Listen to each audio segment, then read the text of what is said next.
सकाळी उठल्यावर तोंडातून खूप दुर्गंधी येते का? ब्रश केल्यानंतर सुद्धा थोड्या वेळाने पुन्हा वास येतोय आणि मग आपण लगेच काय म्हणतो? बहुतेक दातांची किंवा हिरड्यांची समस्या झाली असेल. पण प्रत्येक वेळी कारण फक्त दात नसतात. ती आपल्या तोंडात कोरडेपणा, जिभेवर साचलेला थर, तसेच पचनाच्या तक्रारी, नाक बंद असणे किंवा काही सवयींमुळे सकाळची दुर्गंधीही वाढू शकते. पण यामध्ये एक महत्वाचा प्रश्न आहे. सकाळी उठल्यावर थोडासा वास येणे सामान्य आहे की शरीर आपल्याला काहीतरी संकेत देत आहे? तर आजच्या या व्हिडिओमध्ये आपण हे अगदी सोप्या भाषेत येथे समजून घेणार आहोत.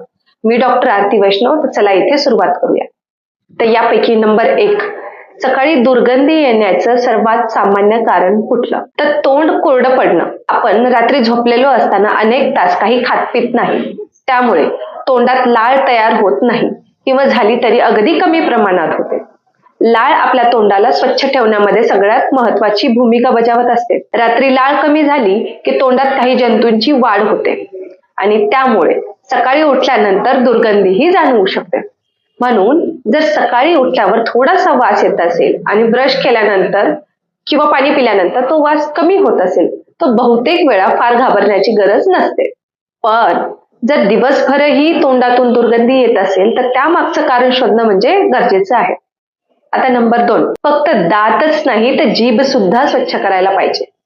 आपण रोज दात घासतो, पण एक प्रश्न राहतो, खरंच आपण जीभ स्वच्छ करतो का?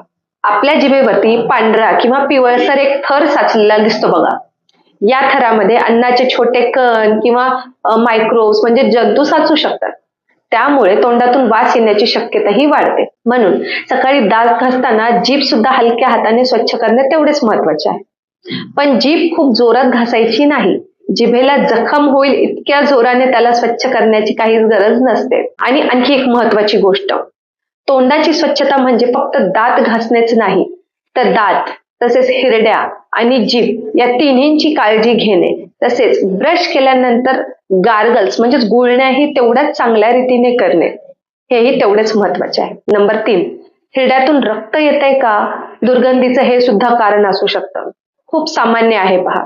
जर दात घासताना हिरड्यातून रक्त येत असेल, हिरड्या जर का सुजलेल्या असतील किंवा दाताच्या मुळाशी घाण साचत असेल, तर तोंडातून दुर्गंधीही येऊ शकते. काही लोकांना ब्रश करताना रक्त येतं आणि ते म्हणतात ब्रश जोरात घासल्यामुळे रक्त येत असेल.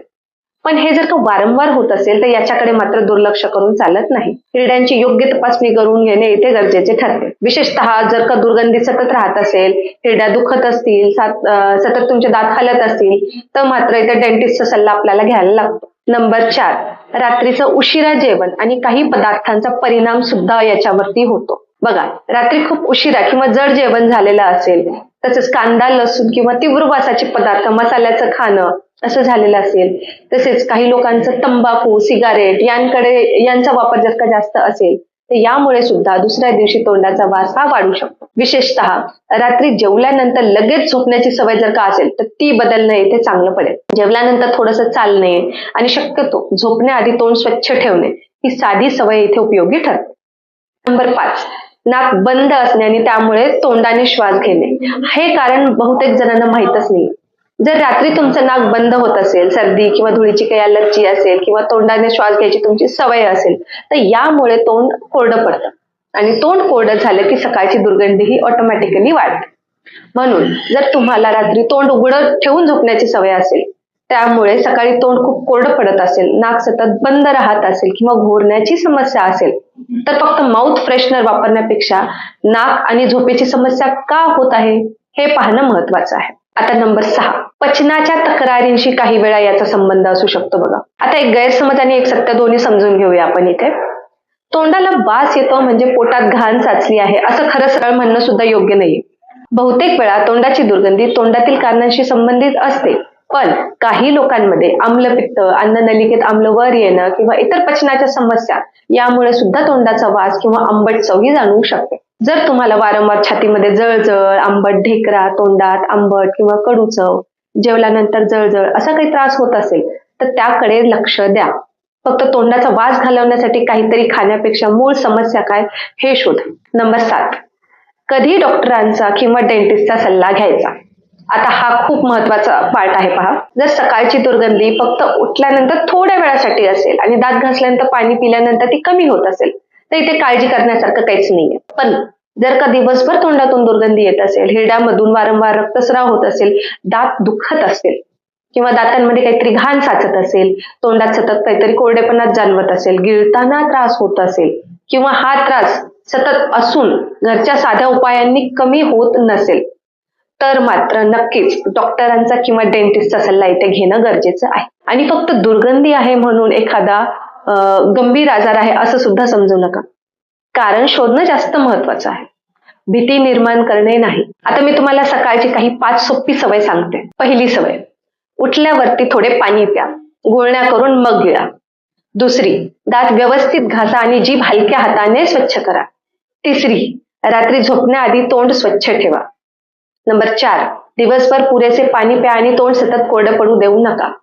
नंबर 5, रात्री खूप उशिरा आणि जड जेवण करण्याची सवय टाळा. आणि जर तोंडातून दुर्गंधी वारंवार येत असेल तर फक्त वेलची, बडीशेप किंवा माउथ फ्रेशनर वापरून वास लपवण्यापेक्षा मूळ कारण काय ते शोध. आयुर्वेदामध्ये सकाळची स्वच्छता आणि जिभेची स्वच्छता याला महत्त्व तर दिलेलं आहेच. सकाळी उठल्यानंतर तोंडाची स्वच्छता करणं, जीभ स्वच्छ ठेवणे, तसेच योग्य दिनचर्या ठेवणे या सवयी चांगल्या आहेत. पण प्रत्येक व्यक्तीची प्रकृती आणि तक्रार वेगळी असते. म्हणून दुर्गंधी वारंवार जर का होत असेल तर स्वतःहून कुठलेही औषध किंवा काढा सुरू करण्यापेक्षा त्याचं कारण आधी समजून घ्या आणि मग ते चालू करा. तर आता तुम्हाला इथे समजलं असेलच की सकाळी उठल्यावर थोडासा तोंडाचा वास येणं हा अनेकदा रात्री तोंड कोरडं पडल्यामुळे होऊ शकतं. परंतु जर दुर्गंधी दिवसभर राहतीये, हिरड्यातून रक्त येते, दातांचा त्रास आहे किंवा त्याचसोबत पचनाच्या तक्रारी आहेत तर त्याकडे दुर्लक्ष देऊन चालणार नाही. आणि एक लक्षात ठेवा, तोंडाचा वास लपवण्यापेक्षा त्यामागचं कारण शोधा. आणि आता मला कमेंटमध्ये सांगा, तुम्हाला सकाळी उठल्यावरती फक्त दुर्गंधी येते की तोंड सुद्धा कोरडं पडतं किंवा आणखी काही सिम्पटम आहेत. आणि हा व्हिडिओ उपयोगी वाटला असेल तर लाईक करा, शेअर करा आणि आपल्या चॅनलला सबस्क्राईब करायला मात्र विसरू नका.